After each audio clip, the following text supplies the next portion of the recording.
Okay, welcome back to my Let's Play of Disco Elysium on the PC. We're still solving a murder case, but we are much further along than we used to be. We know pretty much exactly what happened to the victim.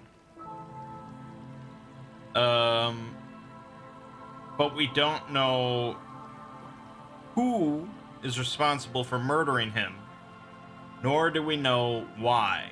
And ultimately, those are the two most important questions. So, we're poking around right now on our own without Kim. Based on my brain analyzing the crime scene to try and figure out where the shot may have come from that killed him. One of them should be in this region, but I don't know exactly where.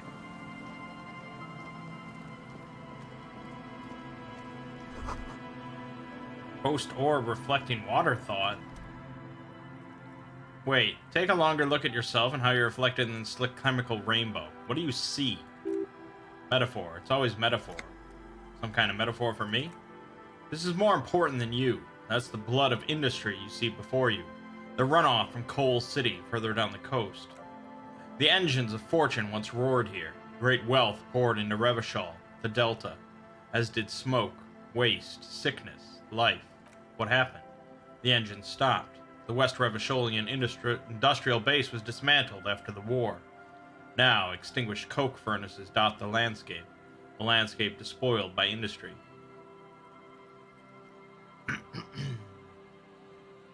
I don't see the problem. Revachol moved on to a service industry.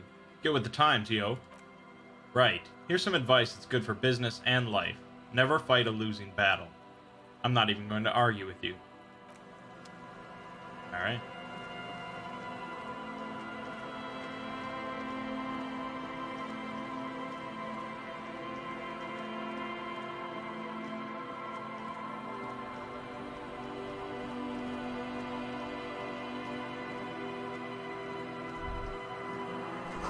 Buzz, hum. The electricity flows through the wires with audible power.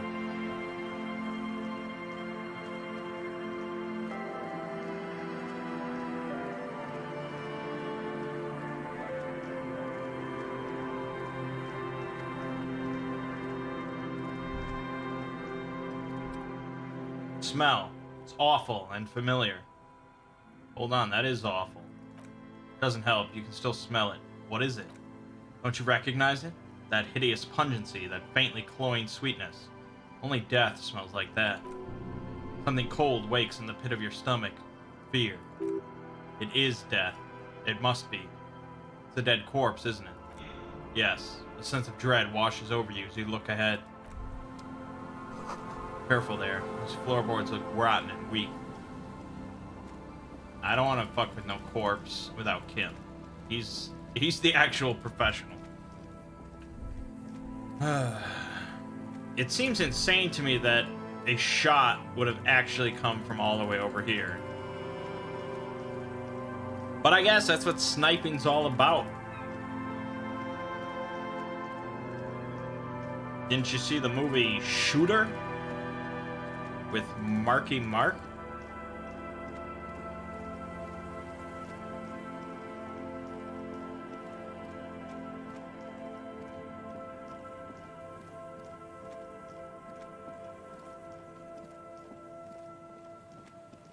What the fuck am I even looking for? Someone's made a campfire here a long time ago. Rusted broken control box with a radio relay tower. This ladder's too rusty to climb, and the sea air has eaten away at it. Is there something here that would indicate a sniper used this place as a nest for taking the shot? Just some urban detritus, a bottle, and a dilapidated old comms tower. Maybe the campfire was used by the perpetrator. To warm his hands before he pulled the trigger? There are no markings on the ground for a tripod. He would have had to lie on a mattress. This is simply not a good spot for a 1.2 kilometer shot. Maybe the assailant climbed the comms tower and took the shot there. Salty water has corroded the ladder to nothing but two thin orange rains. Rains? Rails? In addition, there is no stable nest up there. It would have been useless. Look over the water to the whirling in rags. There, 1.2 kilometers over the cold water of the bay, blue from the distance in the air, you see the smallest rectangle, barely visible. A glowing light on the third floor of the whirling in rags. With binoculars, you would see a young woman's shape move behind the glass, her limbs long and slender.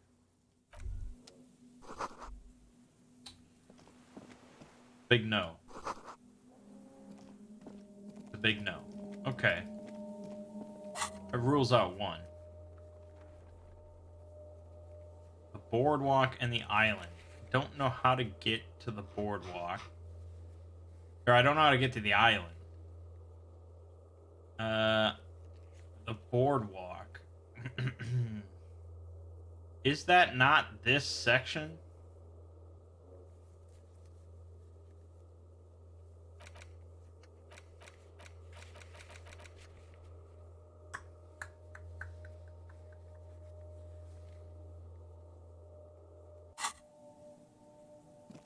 No, I would assume so. Now I have to run all the fucking way back. No fast travel of any kind. I guess. For this type of game, it would probably be weird to have fast travel.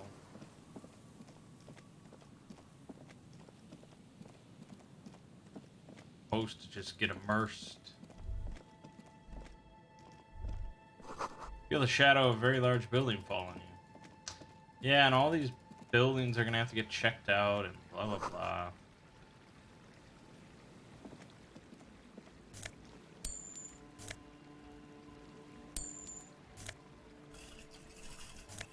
Ah, damn. People hiding stuff in all these posts. What the fuck?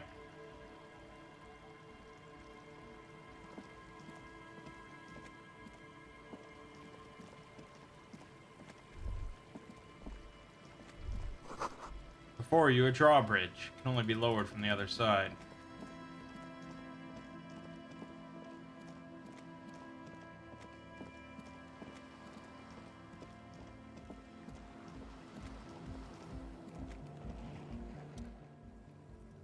Tent is just tarpaulin fabric covering a pile of stuff. The flap is open. Inside, three young men are listening to some new form of music. It's like nothing you've ever heard. One of them looks at you. Come on! Get in and close the flap behind you. The warm stuff's getting out. Alright.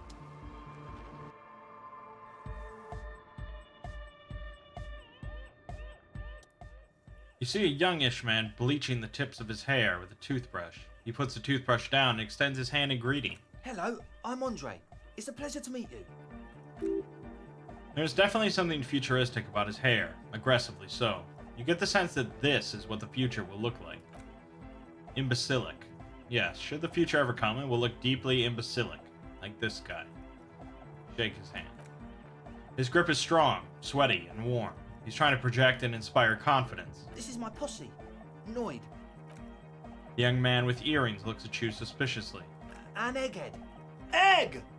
He yells. The tape player high above his head continues to blast strange music. Together with a Settle Burger, who's out there right now, doing some seriously progressive sonic experimentation, we like to think of ourselves as music venue organisers. How many music venues have you organized? We have many in the pipeline, officer. That means they haven't set up a single one yet. Why are you here? You see, we've been all over Jamrock North, prospecting for real estate to establish a new venue in. Also for talent. Yeah, thank you, Egghead. And while there is no shortage of raw, unfettered talent spinning tapes in Jamrock, we've had rotten luck with the real estate part. Place is a shithole. I apologise for my friend Noid's potty mouth. I realise this is not how you speak to a police officer. He has authority issues. Was there something you wanted? Yeah, it's a matter of occupied ecclesiastical property. I bet you've noticed the derelict hive of narcomania on the coast. What are you talking about? I'm talking about a church, and I'm not exaggerating. Even a place of spiritual refuge can become a magnet for all sorts of dopeheads and burnouts if left unattended. Dope heads. Burnouts? He angrily spits on a screw, then starts cleaning it. Well, I'm sad to say, that's exactly what happened. Sad because we were just about to put Martinez on the map with one of the maddest dance clubs in Jamrock. Nah, Strike that in Revachol. Strike that, the world! And sadder yet, because the dopeheads and burnouts hold up in there are the worst kind. Good. This calls for an opinion. You're an expert in those. What kind? Spooky kind. What exactly do you mean by spooky?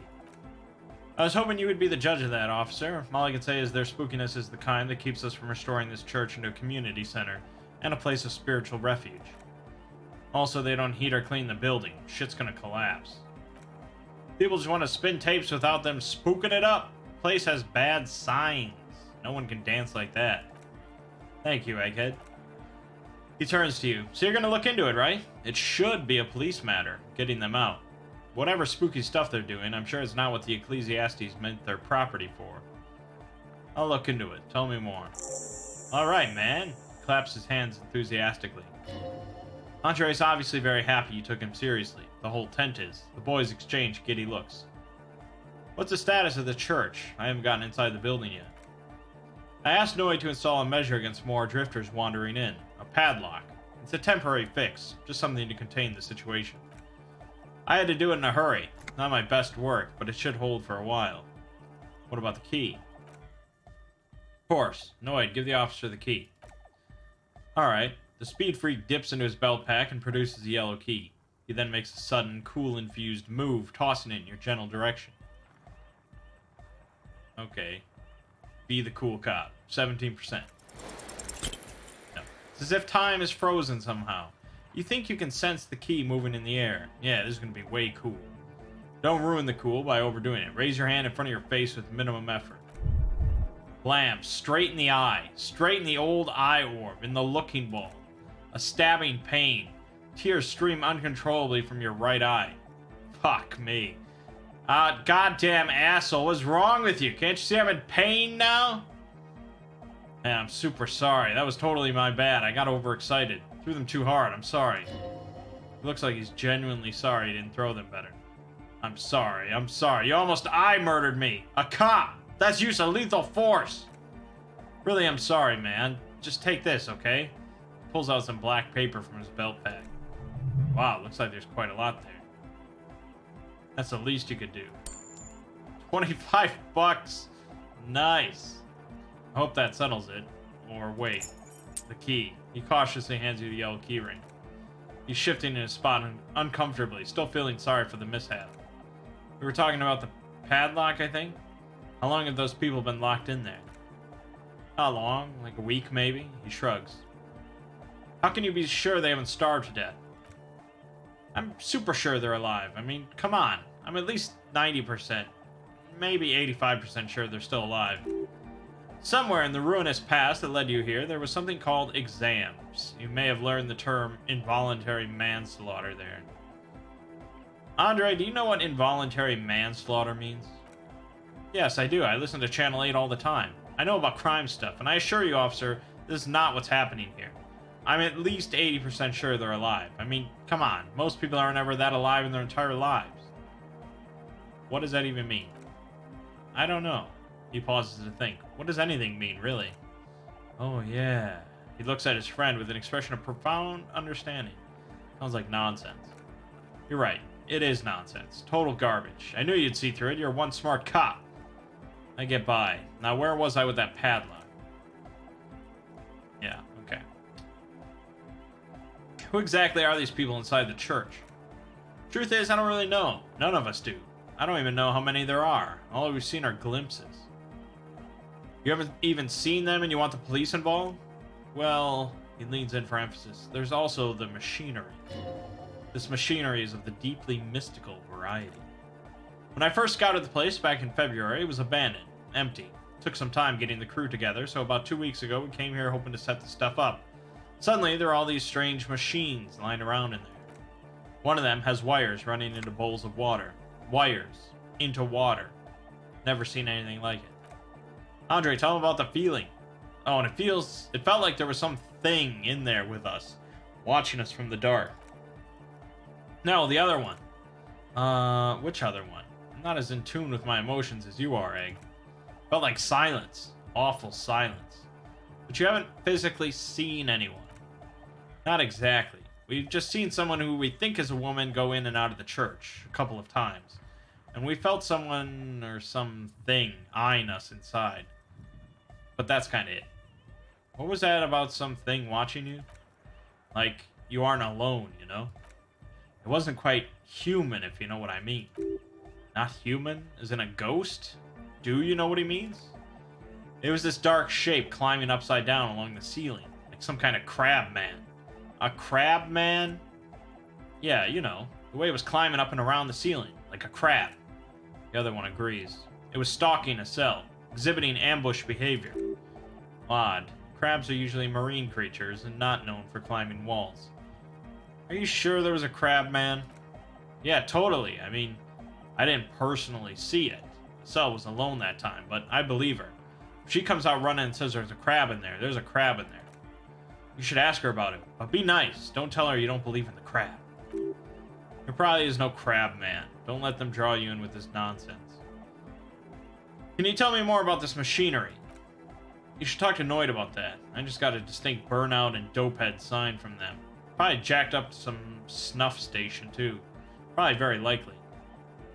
How can you be sure they're burnouts and dopeheads if you haven't even seen them? Well, honestly, I can't, but I am.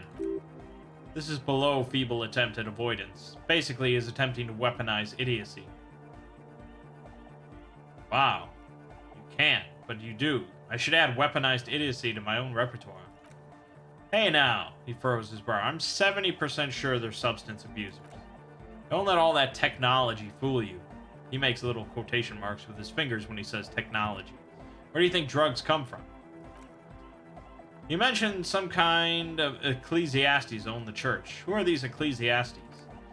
Oh yeah, it's a Meteoran name for the founding party. Thought it'd be cool to use it. If you don't know what the founding party is, there might be a way to mask it with minor demagoguery. Now humor me, Andre. What is the founding party? Come to think of it, I've never really looked them up, you know. Can't give you a precise definition, but they're a very powerful religious organization. And they have roots in ancient mass society. He pauses. And they're the custodians of the Paracarnassian Church. Plus, they anoint the innocents. They, like, made the innocentic system, no? Now, Andre, in your opinion, would this ancient religious organization who anoints the innocents want a dance club in one of their churches? Totally. There isn't a trace of doubt in his voice. The Paracarnassian Church is about love. Anodic music is about love. I got love from my Paracarnassian posse. Love is the relay out of death. We dance. He violently shakes the tape player as if to see if he can break it. Love is hardcore. Unity. Unity. Make some noise for my Insulindian posse. Turns the volume up, then looks at you with a knowing nod. As if it's obvious you will now break into dance. You feel it. The anodes and the cathodes coursing through you. Your big toe starts tapping along to the bass as if testing the waters. No words. Enjoy the beat. Feels good.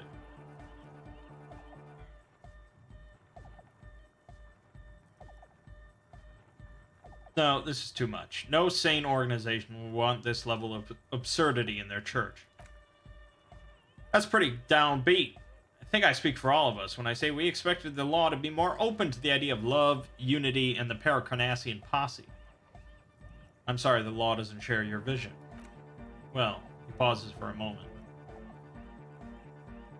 We're sorry too. So you got more questions? The one with the large head is still looking at you, nodding his head, waiting for your body to start moving. His expectation is fierce. Yeah, goddamn, let it out. Let the disco happen. Bring the disco into this world. Wanted to ask you about this tent full of equipment. Yes? What? Alright, never mind.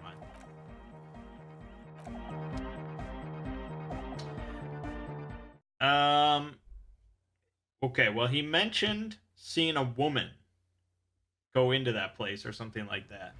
That could be the woman that we're looking for. The 8th Hardy boy. Ruby or whatever.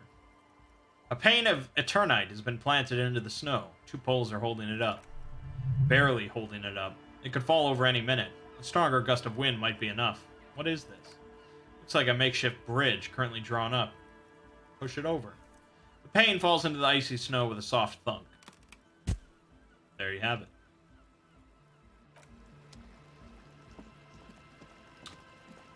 It could be that that's the woman, but I really don't want to get involved with that without Kim. So we're still searching for these shooting spots.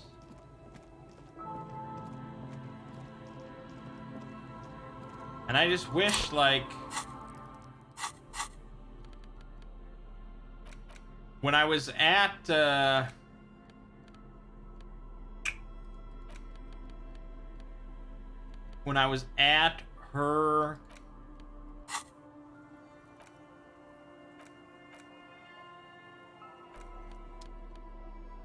apartment and I was analyzing the crime scene, it showed lines that pointed to, like, where these three places were. But I don't remember. And I guess I could maybe go back. Is that a boat I could use? It'd be real nice if I had a boat.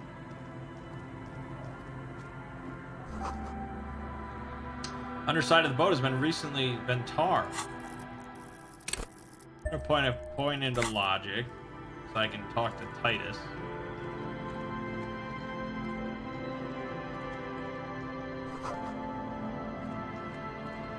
What are these doing in the fish? Oh. Hell reboots +1 perception. Hell yeah! God, I look like such a fuck.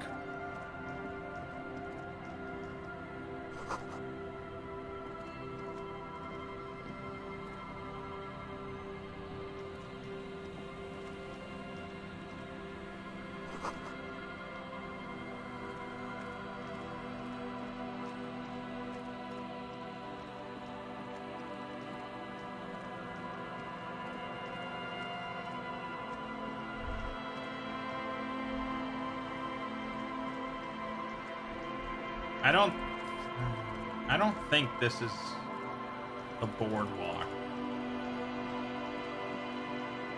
No part of this would you call a boardwalk.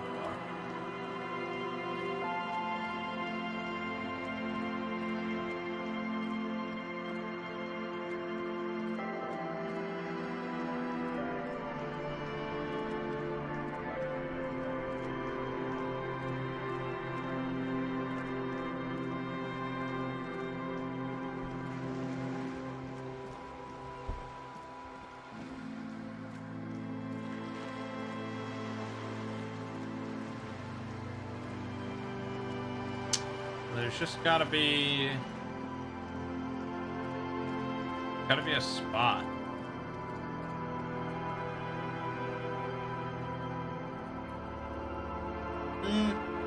No, maybe not. Maybe nothing. No, maybe there's no spot on this side because it's all really close. The whole point was we were talking about a sniper, and they were talking about some big distances. This seems way too close.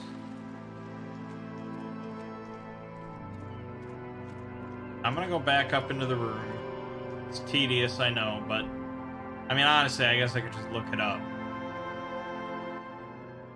But we're trying to solve shit on our own. Oh, we can talk to Titus. It's you again. What is it? Present a solid theory. Fuck. Fuck.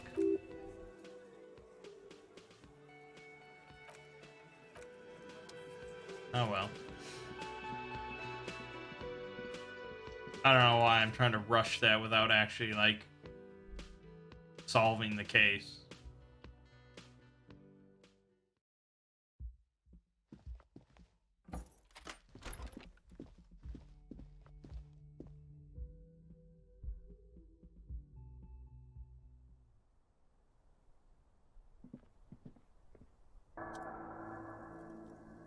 There we go. So here we are. This is A. One shot from the island, one shot from the... Oh, one shot from all the way back there. Okay.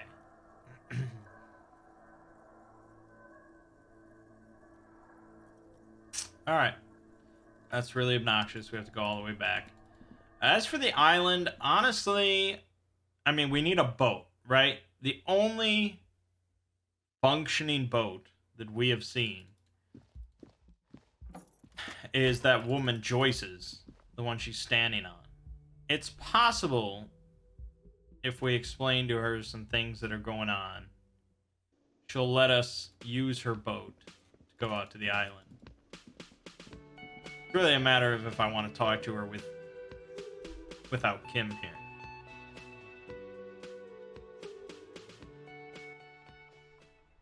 I really wish there was a faster way to do this. I don't think you can do any sort of fast travel. So, you just have to haul ass. And I can click constantly, which means we keep running. About the best I can do.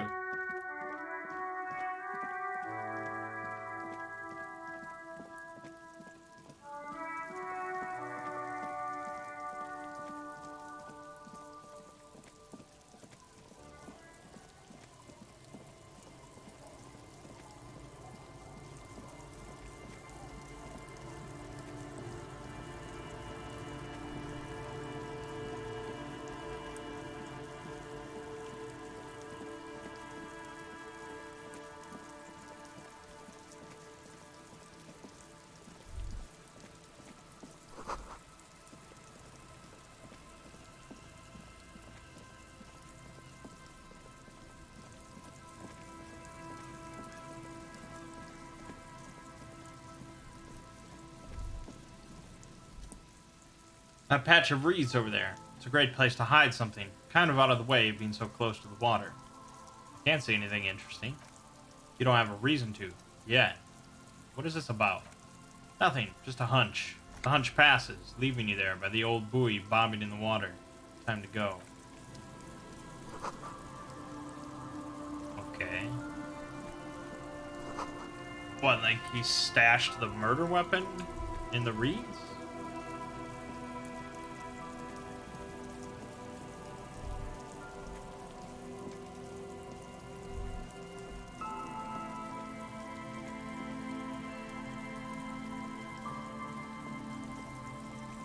I thought it pointed right here, but...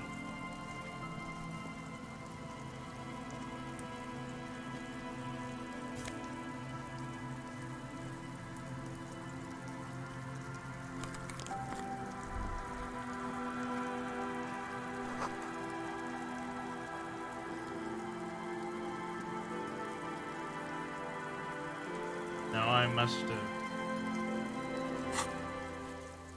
Yeah, oh God. Is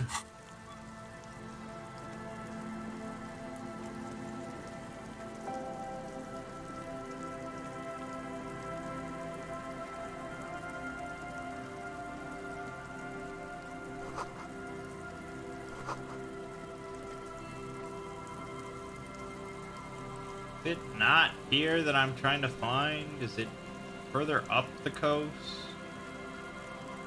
I guess it could be further up the coast.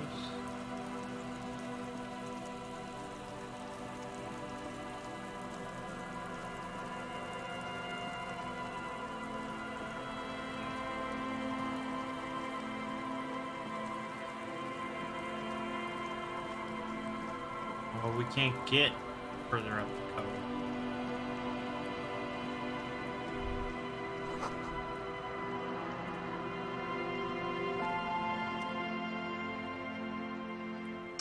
A man lies on the boardwalk, his limbs bent and neck turned at an unnatural angle. Right next to him is an empty bottle of spirits. In his cramped hand, a chewing gum wrapper. Another dead body. This is your job. Steel yourself. Study the man's clothes. He's wearing mud-caked boots, beige trousers, and an old brown leather jacket with a bright blue lining. There are traces of kebab sauce on his chest. Search his pockets. You find some sunflower seeds and a rain-soaked library card folded in two. His jacket feels sodden and heavy under your hand. Study the man himself. The man has fallen through a crack in the boardwalk and hit his head against the metal bench. Coagulated blood covers his black hair. One of his feet is still tangling through the hole. A bad fall. It might have been dark outside. This place is a minefield in the dark. Examine his face. His expression is dull, like the sea behind him, drops of water shining on his mustache. His eyes, empty and wide, look frightening in their frozen gaze. Height, 170 to 175 centimeters, curly hair, stout build, age approximately 50 to 60 years. Study the surroundings.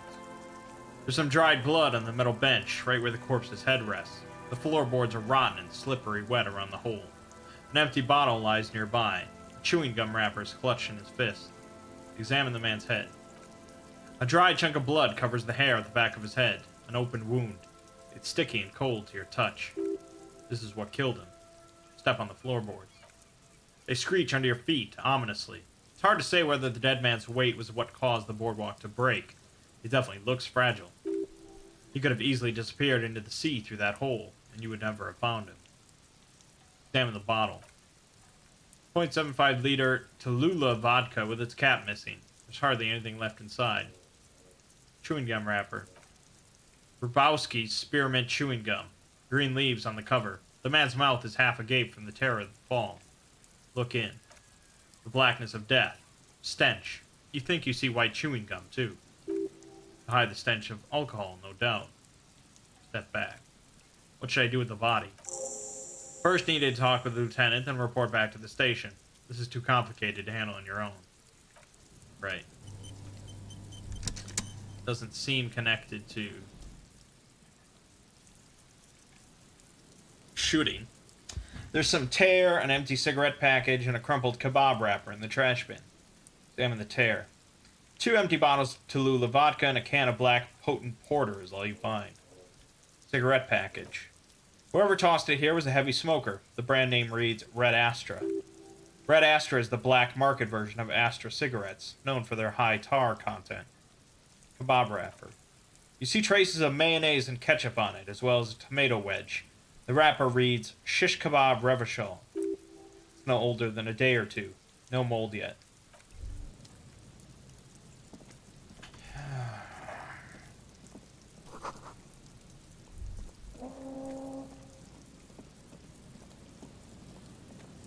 We haven't solved a damn thing. We're 32 minutes into this video. What the fuck? I'm almost certain. Maybe it was further down? Maybe I crossed over too late? We can even check out. I don't know.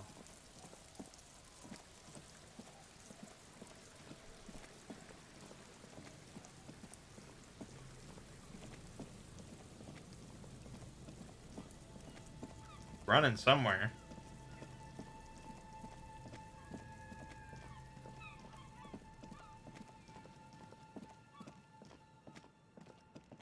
Ah, it was impressive he went all that way.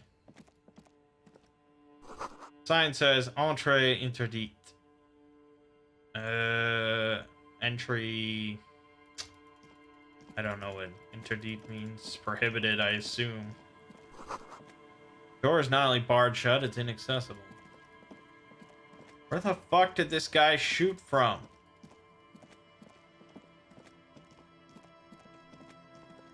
It could be further down, and I can't access it, but it doesn't look like you can go this way at all.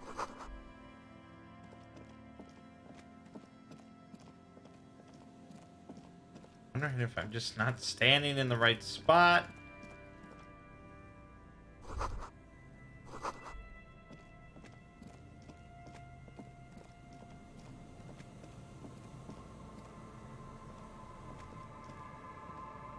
Here we go. Nice and easy. No way out, little guys. Not out of this jam.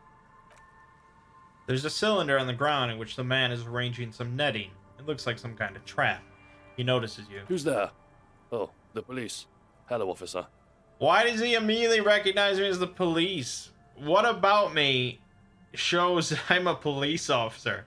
I'm wearing like a cowboy hat, gardening gloves. I got like knee-high boots on, and Is that the police? Why's the police here? Don't worry, Gary. I'll handle it. He must be Morel, the cryptozoologist. To what do I owe the pleasure? That's sarcasm. He takes no pleasure from your appearance. Lena sent me. She's been really worried about you and is waiting for you to get back. Ah, of course. Thank you for passing along the message. That damned waterlock is broken, and we can't go all the way around the 881. Waterlock's been fixed. It was fine when I crossed it. Oh, good. We should really be getting back. Gary could use a hot shower and a warm bed. Did he say we can go back now? Yes, Gary, we can go soon. If you see Lena, tell her I won't be long. I just have to do one more round. See if the phasmid has taken the bait. Then we're going. He refastens a bit of netting that has come loose in the wind. For all his passion, this man is diligent and patient. You could learn things from him. Tell me about this phasmid you're looking for. Well, first of all, it's damn difficult to find, which is why we've been knee-deep in the reeds laying traps for it. What makes it so difficult to find? Good question. Being a phasmid of the order of Phantasmodea, a ghost insect, it disguises itself as plant matter. In this case, the reeds. He looks around. Awful lot of reeds around here, aren't there? And I suspect it may have also developed other specialized techniques to protect itself from predators, or scientists in our present case. What sort of specialized techniques is the phasmid using to hide itself? It's my hypothesis that it has evolved certain electrochemical defenses that allow it to interfere with animal perception, impeding pattern recognition, confusing the visual cortex. Pattern screamer. But I cannot describe how these defenses work, much less how they evolved, without studying a live specimen. Yes, it makes perfect sense. You're beginning to suspect there's something paranatural about this phasmid. A ghost insect, he said. These people are looking for a ghost. Ghost insects? You're ghost hunters. No, that is precisely what we're not. We are zoological specialists, looking for an extant species of phasmid. How big is this phasmid? I'm expecting it to be quite giant. One known species of phasmid, called the Megaphasmodea zoonesis, is about the size of a grown man's forearm. So, he leaves the conclusion up to you. Why are you so interested in this stick bug? Aren't there more sensational animals out there? Flashes you a sideways smile. Typical rookie assumption. Insects are much more sophisticated creatures than those unversed in zoology give them credit for.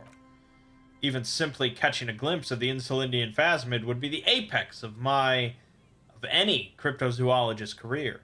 But to study it and its defenses, find out how it stayed hidden so long. He shakes his head. What have you discovered about it so far? Very little, I'm sorry to say. No one's ever captured a specimen, so all our information is based on first and third-hand accounts. So no one's ever found one. Not yet. He holds up an index finger. That's what makes it a cryptid. But if no one can prove it exists, how do you know it's real? I know it's real, the cryptozoologist says, brusquely enough that even he seems taken aback by it. It's clear that his obsession with the phasmid is driven by something more than the pure pursuit of scientific advancement. By which I mean, he says, gathering himself, I've heard enough first-hand accounts to believe quite firmly that the Insulindian phasmid is more than mere superstition. What makes you think the phasmid is here in Martinez? There was a credible sighting here recently. A pair of teenagers described a creature that matched the Insulindian phasmid to an uncanny degree, despite not knowing what it was themselves. It's the first credible sighting in several decades. Admittedly, it's an unusual location for this species, but with all the sewage runoff upstream, it probably doesn't matter much anymore. Maybe the Insulindian phasmid has died out. Cryptozoologist shakes his head vigorously. I have to resist the thought. Such an extraordinary creature is doubtlessly highly resilient. After all, it's generally thought to be capable of parthenogenesis. He means asexual reproduction. The female of the species don't need to mate to produce viable eggs. This makes it easier for a species with a small population to survive. It's pretty clever. Yes, the Insulindian phasmid is a very clever insect. That's why it's so damn difficult to catch. But as a scientist, I try my best to remain dispassionate. Tell me about these traps. Well, he points at the cage of mesh and wiring on the ground. They may not look impressive, but Lena designed them quite cleverly, so I'm sure they'll do the trick. Lena designed the traps? Yes, he says with some pride. More than some, he admires this about her. How do the traps work? Simple. Attracted by the locust, the phasmid crawls down the funnel and, having eaten its fill, can't get back out. At least that's the intention. The net isn't a perfect solution, but we didn't want to use anything that might damage the specimen's delicate exoskeleton. The problem is he has no idea how big it is or what it looks like. He said the biggest that they've heard of is the size of a man's forearm. But it could be any, I don't, it seems wild. What are you using as bait? Locusts. He gestures toward the trap. Nearly all known phasmids are herbivores, of course, but we've hypothesized that the Insulindian phasmid might occasionally prey on other insects. Inside the traps, a number of locusts crawl and tumble over one another in a tiny, chittering swarm. A meat-eating stick insect. Does it pretend to be the reeds as part of its ambush behavior? This seems unlikely. Our carnivorous stick insect. Seems unlikely. Thank you for your opinion. We have also included plant material in the traps to satiate your skepticism. Not a big fan of skepticism, this one. What will you do if these traps don't work? They'll work, I assure you. The predatory hypothesis, using locusts as bait, accounts for the failure of previous efforts by other teams, which use plants. We have given this some thought. Lena seems pretty eager for you to return. And I'm eager to return to her, I assure you, but I can't leave before we finish with these traps. He looks south, where Lena would be. My wife understands that just as well as anyone. Come on, Morel, we've been soaking out here for days. It's time to go back. And leave the traps? Absolutely not, he yells in response. I won't let Lena down. Come on, she wants us back. I'm soaked up to my nuts over here. We'll both catch reed crabs if we don't dry out soon. Won't let Lena down? Sounds like the cryptozoologist's wife shares a special connection to the phasmid somehow. I didn't know the phasmid was so important to Lena. Of course it's important to her. She's seen it. A verified sighting, on record. One of only 4 of this century, and it's hers. Really? She's sighted the phasmid? Yes, that's how we first came to know one another, in fact. But that's her story to tell, not mine. He coughs, then continues. Needless to say, you must ask her about the mysterious phasmidoid. Suffice to say, it's long been our dream to find proof of the Insulindian phasmid together. I can't abandon course now. Another cough into his fist this time. Maybe you could go back to the whirling, warm up, come back to check the traps later. No. The traps need to be monitored on a regular schedule. What would we do if the phasmid were to starve while we were sipping tea at the hostel? He's dead set on this. What if I check the traps for you? He looks at you with obvious surprise. I didn't expect you to take such an interest in our work here, officer. Chaos is my method. I am its scion. Cryptozoology and detective work are very similar. Yes, indeed. Both require a great deal of research, attention to detail, and above all, persistence. Where are these traps? There are 4 in total. One is to the south, on this little peninsula, by the boathouses there. He points south. It's very near. Another we set in Land's End, to the northeast. It's behind a small sand dune there, on their way to the old radio tower, after the church. The third is set near the canal where you crossed, by a concrete slab. A big thicket of reeds going up the slope, and among them, he gestures to the trap in front of him. You should check at least one of those before returning to this one, since I just said it. This one's more of a technicality, but still, better safe and stupid than sorry. What do I do if there's a phasmid in one of the traps? Bring it to me at once. Just make sure the trap is closed tight. He's not comfortable with the possibility that you'll claim the find, but he's lying about this even to himself. What if I encounter the phasmid in the wild? That's highly unlikely, officer. But in the event you do, he takes out a small white spray can. I'll spray you with a pheromone mixture I developed. It's made of musk and research chemicals. The pheromones should attract the insect to you, or at least prevent it from bolting at the sight of you. It's quite potent. It will last you about a week. Lay it on me. He douses you with the odd-smelling spray and then gives you a satisfied nod. This is the smell of dying reeds, of longing crumbling into the water. I'm ready. Let's get to it. Thank you for your help. Gary and I will start breaking down camp. If you have any more questions, now is the time to ask. Finally, you're being sensible. I'll start packing right now. If it's more cryptid-related business you want to discuss, you'll have time for that later, too. But what if the information is vital on the hunt? No.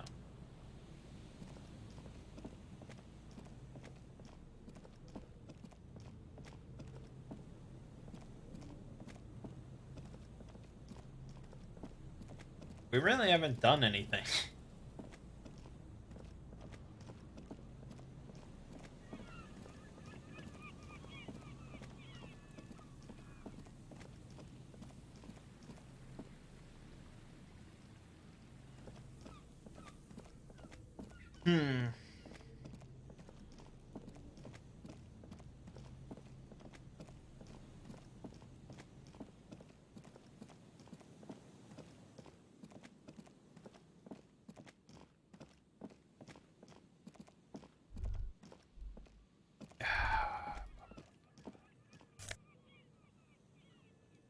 +2 logic. What? Why? Damn. I'm fucking blowing logic out my ass. I look even worse now. I'm not playing Fashion Elysium, that's for sure.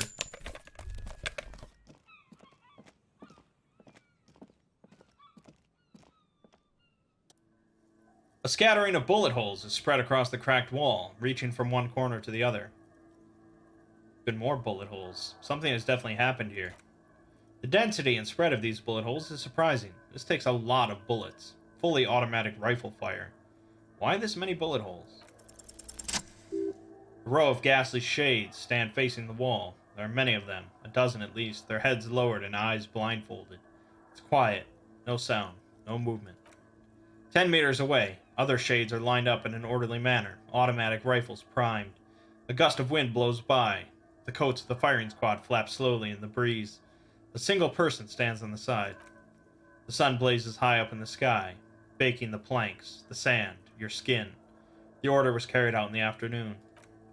A long time has passed since the moment of this fusillading. Rain and brine have since washed all the blood away. Not a trace remains. What is this? The abundance of bullet holes leads to two options. Either an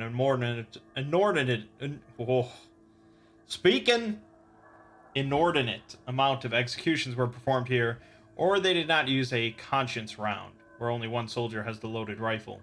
Looks like this was a mass execution with everyone fully armed. Look at the people against the wall.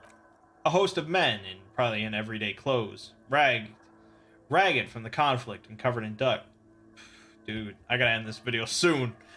Covered in dust. They were not sitting, a common practice for executions in some nations, as demonstrated by the height level of the bullet holes. They stand, facing the wall. It's impossible to discern any details about their personality or background. Ordinary people, familiar, each and every one of them. Who were they? Comrades, the forsaken, the wretched, who tried to rise against the horrors of the world. Look at the line of soldiers. 7 men in combat uniforms and dark coats, holding automatic rifles aimed at the people. Soldiers from some side. But from which one? Look at the person standing on the side. The commandant, the one who gives the order.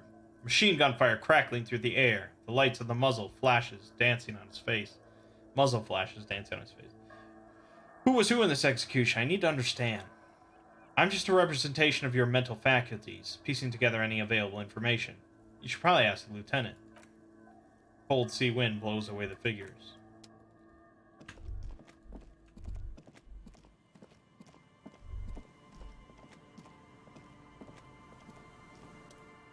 There's a trap in the reeds at your feet. Looks like the same one you saw Morel set before. Same mesh, same wiring. Look around. Behind you, the ruins of a residential building rise over the reeds, shielding them from the wind. The reeds rustle confidentially. When this district was booming, the reeds were kept at bay. Nothing obscured the freshly painted facades. Nowhere for drunks and adventurous teenagers to hide. Now only the wind blows. Reach for the trap. Locusts are crawling around in the trap, confused but uneaten. You see no carnivorous reed phasmid gorging on them.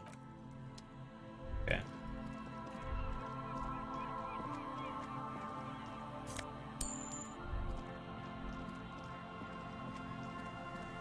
Well, we can wrap up this little phasmid nonsense.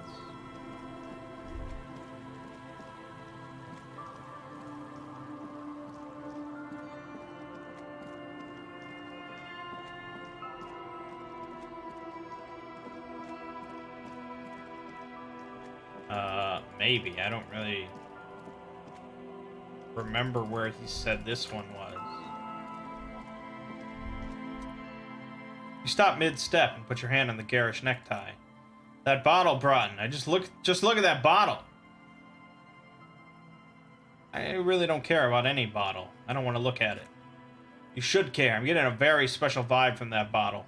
Please go talk to her. I need to look at it closer. What fucking bottle?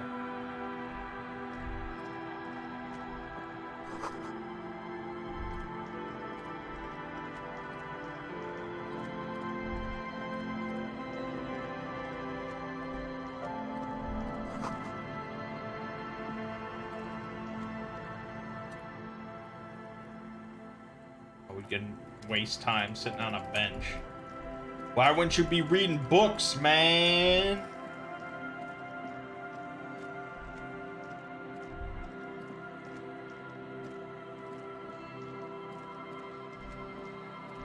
That's not it. There it is.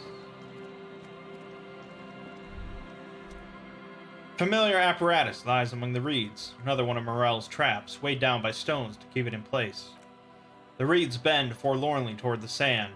You see slabs of concrete, north. In the east, the city center hums to you. The constant, distant song, louder on this part of the coast. Nearer, somehow. And there's that cold again. Always the cold. This trap is also full of panicked locusts. No sign of any cryptozoological beast inside.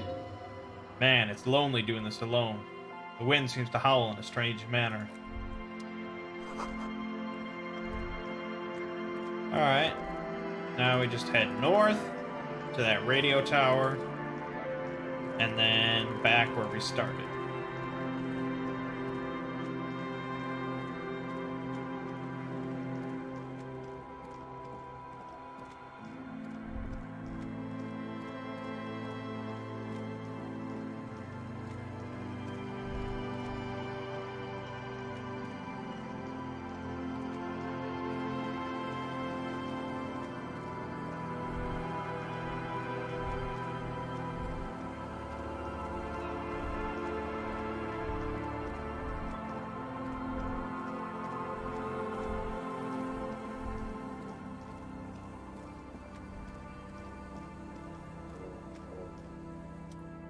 This trap's not too hard to spot, once you know what to look for. Keeping it hidden has not been a priority for the cryptozoologist. The reeds sway in the coastal breeze. They seem to be waiting for something. The wind picks up here near the cape's end, surrounding the narrow strip of land from 3 cardinal directions. It's cold for this time of year. Nothing but locusts in this trap as well. Definitely no cryptozoological monstrosity. Now, is this the type of game where this shit will actually turn out to be legit? And in the 4th and final trap, we're gonna find some insane insect? Or is this the type of game where it'll just be like, no, there's fucking nothing that's ludicrous? We haven't really encountered anything supernatural. But there has been superstitions.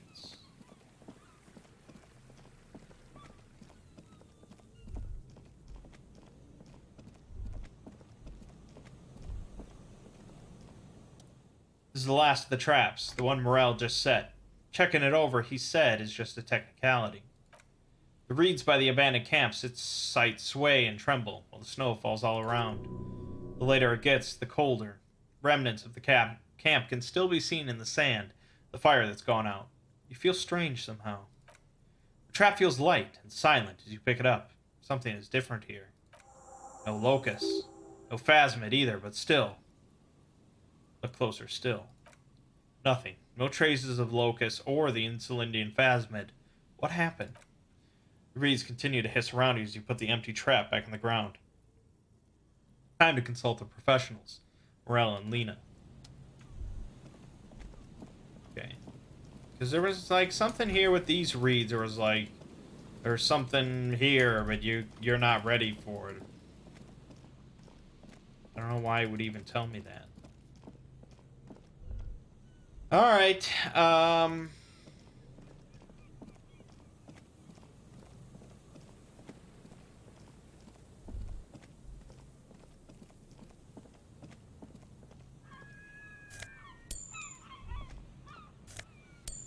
Ooh, making bank. Alright, let me leave it off here. Still not sure. I might just look up about this other shooting spot over here. I feel like I should have stumbled onto it. So I'm going to look it up if it's some obscure little spot or if I'm supposed to do something else first. I don't know. But other than just running around for another 20 minutes. My name is Mangg. Game watching has been Disco Elysium. And I'll see you fine folks in the next part.